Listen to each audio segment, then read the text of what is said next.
Oke, mana orangnya nih yang ngata-ngatain gue di story nih barusan?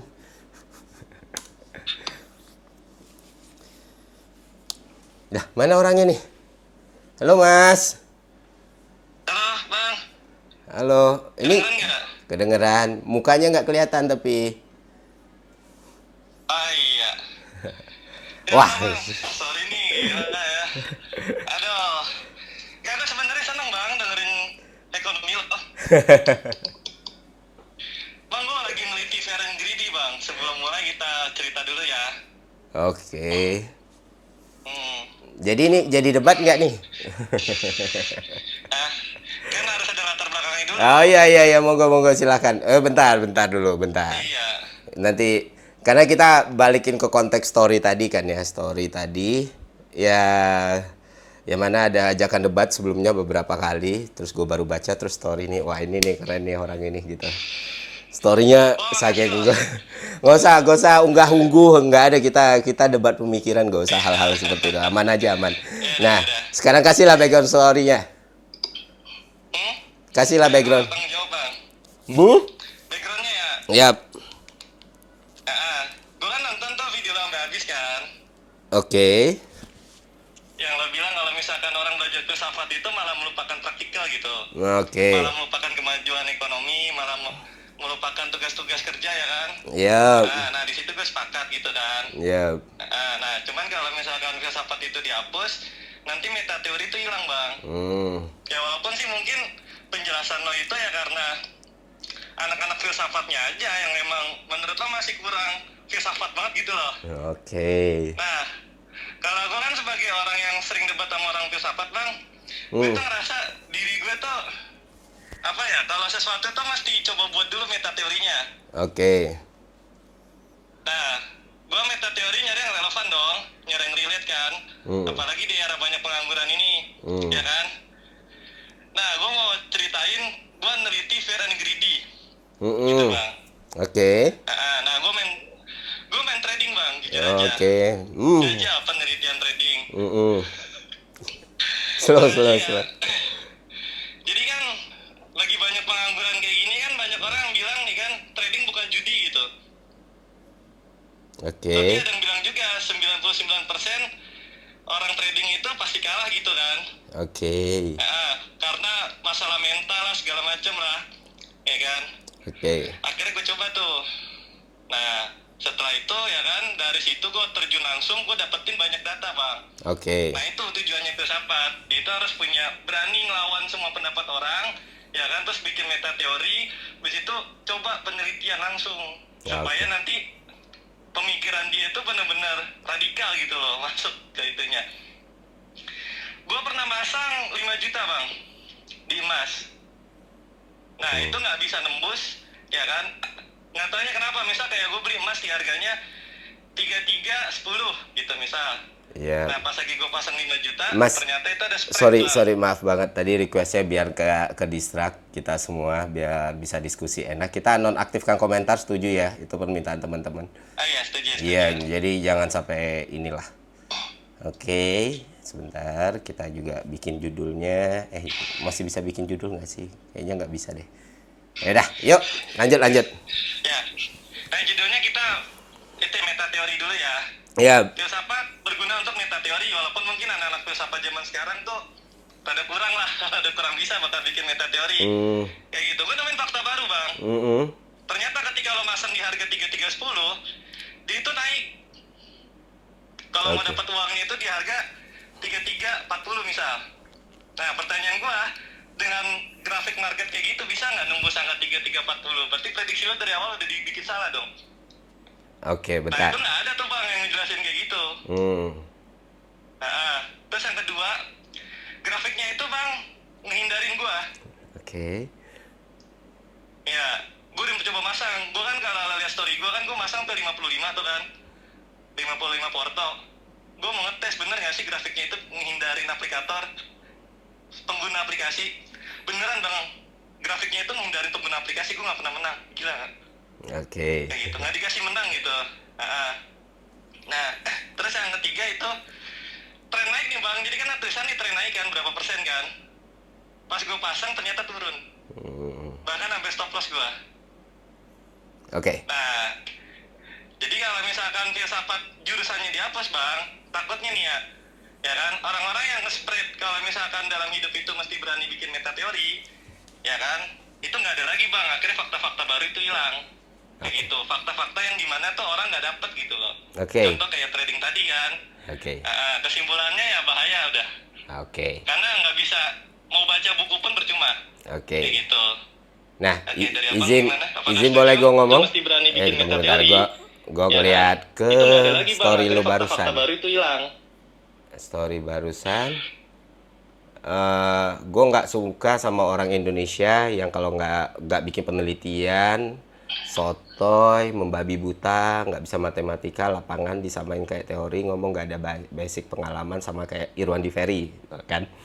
Dia ngomong hapuskan jurusan filsafat tapi nggak ada pengalaman filsafat. Karl Marx saja dalam sosialisme dia bikin kajian gila-gilaan soal Adam Smith, David Ricardo, dan ekonomi lain lapangan. Itu basis Marah nggak lo, Bang? diskursus. Enggak lah, nggak marah. Justru gue aman. Masa marah apa sih, nggak aman. Justru itu menarik pertanyaannya menarik gini. Berarti kan di story lu asumsikan gue tidak melakukan penelitian apapun, satu. Kedua, gue nggak berpengalaman soal filsafat, dua. Benar? Iya. Kalau dari story itu benar kan? Nah, sekarang pertanyaan gue. Apakah lu pernah melakukan penelitian terhadap, jawab dulu ya, penelitian terhadap dunia atau pendidikan filsafat atau jurusan filsafat di Indonesia? Gue ngeliti bang, karena gue sering diskusi sama Oke. orang filsafat. Oke, sekarang gue mau nanya ke lu. Berapa jumlah mahasiswa filsafat per 2025? Nah, itu kan masalah taktis. Oke, Bang. enggak. Ya, oke, berarti lu nggak tahu. Kan, Oke, kan, ya. Tenang. Gue mau berargumen dulu. Ya, berarti itu satu nggak tahu. Berapa jumlah prodi filsafat di seluruh Indonesia? nggak tahu. Berapa jumlah prodi filsafat? Nggak tahu juga. Berapa jumlah rasio mahasiswa filsafat per mahasiswa total di tahun 2025? Nggak tahu juga. Oke, berarti lu tidak melakukan penelitian atas pendidikan filsafat atau jurusan filsafat di Indonesia yang jadi backbone dari diskusi kita atau debat kita. Oke, sekarang coba dengarkan baik-baik. Gue jelaskan kepada Mas siapa namanya tadi?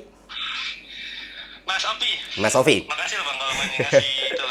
Nah, Iya. fun fact-nya, Serius. selama 2 tahun, hampir 3 tahun bahkan, gue meneliti masalah jurusan filsafat di Indonesia. Dan ini data yang bisa lo cross-check, dan kemarin di cross-check juga sama Profesor Bagus Mulyadi, dan dia memvalidasi dan memverifikasi bahwa data ini benar dan solid, kata dia. Nah, ini gue kasih tahu ke lo. Di Indonesia ya? Di Indonesia ya? Ya jelas di Indonesia dong, karena pada akhirnya penelitian tentang pendidikan filsafat itu di Indonesia pun masih sangat minim. Jadi kemarin 3 tahun kita ngumpulin. Jadi ini asumsi lu yang bilang. Keren bang, keren. Jadi thank you. Jadi asumsi lu yang bilang gue tidak melakukan penelitian pada jurusan filsafat atau dunia filsafat, bisa gue jawab. Nah, ini gue jawab sekarang. Dan ini kita diskusikan bareng ya, karena ini akan sedikit lebih panjang dan gue berharap partisipasi teman-teman semua. Pertama, lo tahu per Juli 2025 ada 80 program studi berbasis filsafat di Indonesia. Ini datanya ada Excel ya. Terus jumlah mahasiswa aktifnya itu ada 18.200 mahasiswa aktif. Nah, kalau kita pecah lagi, ada 9 prodi filsafat di Indonesia, ada 55 prodi filsafat Islam di Indonesia, ada 15 prodi filsafat Hindu dan teologi, serta filsafat keahlian di Indonesia. Artinya apa? Artinya ketika kita pecah total 12.000 tadi, total 18.000 tadi, maka kita akan mendapatkan data bahwa 12.600 itu disumbang sama filsafat Islam, 1.000 teologis dan Hindu atau filsafat lainnya, dan filsafat murni cuman kurang lebih 4.100. Yang mana penerimaan terbanyak terkonfirmasi pada UGM tahun 2024 yang menerima 167 mahasiswa baru.